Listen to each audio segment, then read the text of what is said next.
Welcome to Tasty Buds.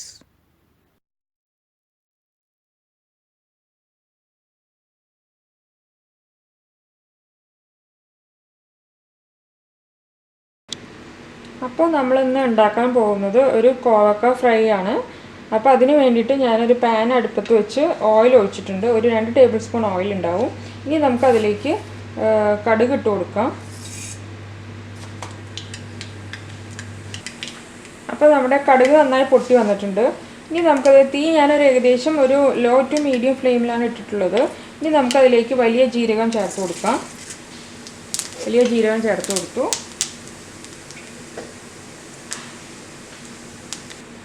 ഇനി നമുക്കതിലേക്ക് ചേർക്കാനുള്ള കുറച്ച് കറിവേപ്പില ചേർത്ത് കൊടുക്കാം.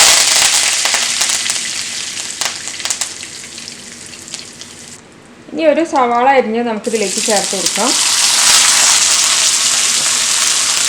അത് നന്നായി വഴന്ന് വരണം. വഴന്നതിലേക്ക് ഞാൻ കാണിച്ചു തരാം. സവാള നന്നായി ഒന്ന് വഴറ്റി കൊടുക്കുക. ഈ സമയത്ത് നമുക്ക് കുറച്ച് ഉപ്പിട്ട് കൊടുക്കാം. കാരണം എന്താ വെച്ചാൽ സവാള പെട്ടെന്ന് വഴന്ന് കിട്ടാൻ വേണ്ടിയിട്ടാണ്. കുറച്ച് ഉപ്പിട്ട് കൊടുക്കാം.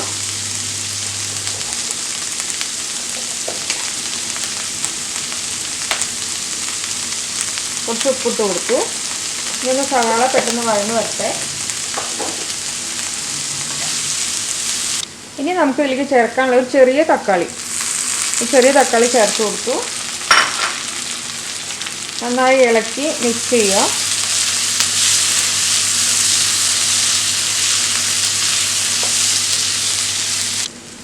അപ്പം നമ്മുടെ സവാളയും തക്കാളിയൊക്കെ നന്നായി വഴന്നു വന്നിട്ടുണ്ട്. ഇനി നമുക്കിതിലേക്ക് ചേർക്കാനുള്ള പൊടികൾ ചേർത്ത് കൊടുക്കാം. നമുക്ക് ആദ്യം ചേർക്കേണ്ടത് കുറച്ച് മഞ്ഞൾപ്പൊടി ചേർത്ത് കൊടുക്കണം. അപ്പോൾ 1 ടീസ്പൂൺ മഞ്ഞൾപ്പൊടി ചേർത്ത് കൊടുത്തു. ഇനി വേണ്ടത് 2 ടീസ്പൂൺ മുളകും പൊടിയാണ്. അപ്പോൾ അത് 2 ടീസ്പൂൺ മുളകും പൊടി ചേർത്ത് കൊടുത്തു. ഇനി വേണ്ടത് 1 ടീസ്പൂൺ മല്ലിപ്പൊടിയാണ്. അപ്പോൾ 1 ടീസ്പൂൺ മല്ലിപ്പൊടിയും ചേർത്ത് കൊടുത്തു. ഇനി ഇത് നമ്മൾ നന്നായി മിക്സ് ചെയ്തെടുക്കണം.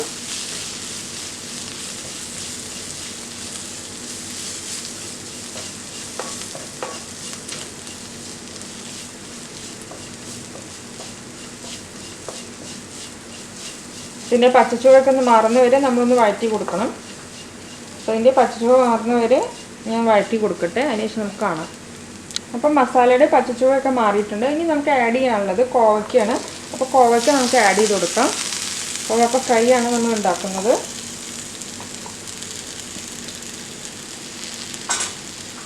ഇനി അത് ഇതിൽ കിടന്ന് നന്നായി ഒന്ന് മിക്സ് ചെയ്ത് കൊടുക്കണം. ഇതിൽ കിടന്നിട്ടാണ് വേവുന്നത്. നമ്മൾ അധികം വെള്ളമൊന്നും ആഡ് ചെയ്ത് കൊടുക്കുന്നില്ല. വെള്ളം ഒന്ന് തളിച്ച് കൊടുക്കുക മാത്രമേ ചെയ്യുന്നുള്ളൂ. ആ പ്രൊസീജിയർ ഞാൻ കാണിച്ചു തരാം. അപ്പോൾ ആദ്യം ഇതൊന്ന് ഇളക്കി നമ്മൾ മിക്സ് ചെയ്ത് യോജിപ്പിക്കണം.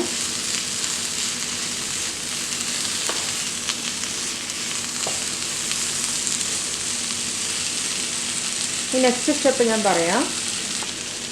ഇനി നമുക്കിതിലേക്ക് എന്താ വേണ്ടതെന്ന് വെച്ചാൽ കുറച്ച് വെള്ളം എടുത്തിട്ട് നമ്മളിങ്ങനെ തളിച്ച് കൊടുക്കുക.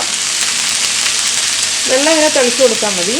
അപ്പോൾ 2 പ്രാവശ്യം വെള്ളം ഞാൻ തളിച്ച് കൊടുത്തിട്ടുണ്ട്. അത്രയും മതി വെള്ളം. ഇനി അത് മൂടി വെക്കാൻ പോവുകയാണ്.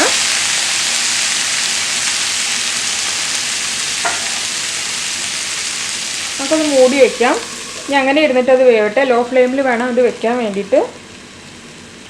അപ്പോൾ നമുക്കത് കുറച്ചതിന് ശേഷം നമുക്ക് തുറന്ന് നോക്കാം.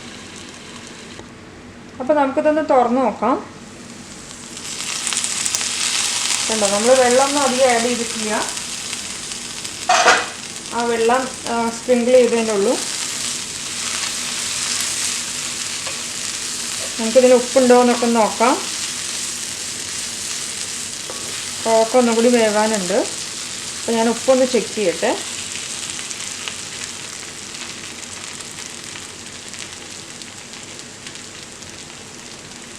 ഉപ്പൊക്കെ പാകത്തിനുണ്ട്. എരിവുമൊക്കെ നല്ല പാകത്തിനുണ്ട്. നല്ല ടേസ്റ്റ് ഉണ്ട്. ഇനി കോവക്ക ഒന്നും കൂടി ജസ്റ്റ് ഒന്ന് വെന്ത് വരട്ടെ. കണ്ടോ, നിങ്ങൾക്ക് കാണാമല്ലോ ഇതിൽ വെള്ളമൊന്നും നമ്മൾ ആഡ് ചെയ്തിട്ടില്ല എന്നുള്ളത്. നല്ല ടേസ്റ്റാണ് കഴിക്കാൻ വേണ്ടിയിട്ട്. അതുപോലെ തന്നെ നല്ല പോഷക ഗുണമുള്ള ഒരു ഡിഷും കൂടിയാണ് കോവക്ക ഫ്രൈ. അപ്പോൾ നമുക്ക് മൂടി വെക്കാം. അതായതിന് ശേഷം നമുക്ക് തുറന്ന് നോക്കാം. അപ്പം നമ്മുടെ കോവക്ക ഫ്രൈ എന്തായി നോക്കാം. നമുക്കിതൊന്ന് തുറന്ന് നോക്കാം. വാവ്, നല്ല സ്മെല്ലൊക്കെ വരുന്നുണ്ട്. നമുക്കൊന്ന് ഇളക്കി യോജിപ്പിക്കാം. കണ്ടോ, കോവക്കയുടെ നല്ല ഇതിൻ്റെ മസാലയുടെ കോട്ടിങ്ങൊക്കെ പിടിച്ച് നന്നായി ഫ്രൈ ആയി വന്നിട്ടുണ്ട്. അപ്പോൾ നമ്മുടെ കോവക്ക ഫ്രൈ റെഡി ആയിട്ടുണ്ട് കേട്ടോ. അപ്പോൾ അത് നമുക്കൊരു സർവിങ് ഡിഷിലേക്ക് മാറ്റാം.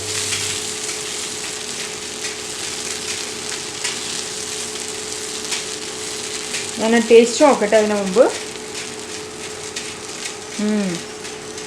നല്ല ടേസ്റ്റ് ഉണ്ട് കേട്ടോ. അത് ചോറിൻ്റെ കൂടെ കഴിക്കാൻ ഇത് മാത്രം മതി ശരിക്കും. അപ്പോൾ നമുക്ക് സർവിങ് ഡിഷിലേക്ക് മാറ്റാം. അപ്പം നമ്മുടെ കോവക്ക ഫ്രൈ ഇവിടെ റെഡി ആയിട്ടുണ്ട്. കോവക്ക എന്ന് പറഞ്ഞാൽ ഭയങ്കര പോഷകഗുണമുള്ള ഒരു വെജിറ്റബിളാണ്. നമ്മളെ ബ്ലഡ് ഷുഗർ ലെവലൊക്കെ കൺട്രോൾ ചെയ്യാനും അതുപോലെ നമ്മുടെ ഡൈജഷൻ കൺട്രോൾ ചെയ്യാനും അതുപോലെ നമ്മുടെ മലബന്ധം അതൊക്കെ കുറയ്ക്കാനും ഒക്കെ സഹായിക്കുന്ന ഒരു വെജിറ്റബിളാണ് നമ്മുടെ കോവക്ക. അതുപോലെ തന്നെ നമ്മളെ ഹെർട്ട് ഡിസീസിൻ്റെ റിസ്ക് കുറയ്ക്കും, എപ്പോഴും അത് റെഡ്യൂസ് ചെയ്യും. എപ്പോഴും ഹെർട്ട് ഡിസീസൊക്കെ വരുന്നത് കുറയ്ക്കാനുള്ള, നമ്മളിത് ഡെയിലി ഡയറ്റിൽ പെടുത്തുകയാണെങ്കിൽ അതൊക്കെ ഹെർട്ട് ഡിസീസിനൊക്കെ പ്രിവെൻറ്റ് ചെയ്യാനും അതുപോലെ ഹെർട്ട് ഡിസീസ് വരുന്നത് കുറയാനുള്ള സാധ്യത വളരെ കൂടുതലാണ് ഇത് നമ്മൾ കഴിക്കുമ്പോൾ. അതുപോലെ തന്നെ നമ്മുടെ ബ്ലഡ് പ്രഷർ ഉണ്ടല്ലോ, അത് കൺട്രോൾ ചെയ്യാനും കൂടി ഹെൽപ്പ് ചെയ്യുന്നതാണ് നമ്മുടെ ഈ വെജിറ്റബിൾ. അപ്പോൾ നമുക്കറിയാലോ എന്തൊക്കെ പോഷകഗുണങ്ങളാണ് ഇതിനുള്ളതെന്നുള്ളത്, എന്തൊക്കെ യൂസാണ് ഇതിനുള്ളത്. അപ്പോൾ എല്ലാവരും ഇത് ഹെൽത്തി ഡയറ്റായി എന്നും ഭക്ഷണത്തിൽ ഉൾപ്പെടുത്തുക. അപ്പോൾ നമ്മുടെ കോവക്ക ഫ്രൈ ഇവിടെ റെഡി ആയിട്ടുണ്ട്. അപ്പോൾ എല്ലാവരും ട്രൈ ചെയ്ത് നോക്കി ഫീഡ്ബാക്ക് അറിയിക്കണം കേട്ടോ. അപ്പോൾ താങ്ക് യു ഫോർ വാച്ചിങ്.